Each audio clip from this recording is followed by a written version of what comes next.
আপনারা জানেন আমি এক সময় বাইতুস সালাত জামে মসজিদে জুমার নামাজ পড়িয়েছি, খতিব হিসেবে দায়িত্ব পালন করেছি।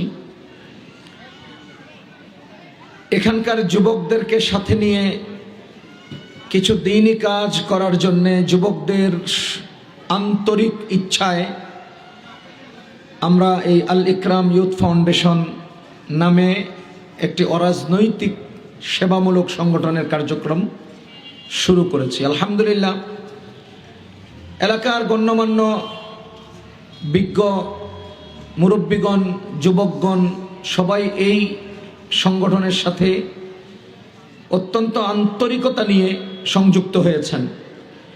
ইতিমধ্যে বেশ কিছু দ্বীনি খেদমত আঞ্জাম দেওয়া হয়েছে, কয়েকবার মাহফিল হয়েছে, রমজানের ইফতারি বিতরণ, শীতবস্ত্র বিতরণ, বন্যার টাইমে বন্যা কবলিত এলাকায় কিছু ত্রাণ বিতরণ ইত্যাদি ইত্যাদি। এই আল ইকরাম ইউথ ফাউন্ডেশনের যুবকরা সংঘবদ্ধভাবে এ পর্যন্ত এই কাজটা আঞ্জাম দিয়ে যাচ্ছেন, এজন্য তাদেরকে আমরা মোবারকবাদ জানাই। বিশেষ করে এবছরের এই মাহফিলের যে আঞ্জাম আয়োজন, এত সুন্দর একটা ব্যবস্থাপনা খুবই প্রশংসার দাবি রাখে।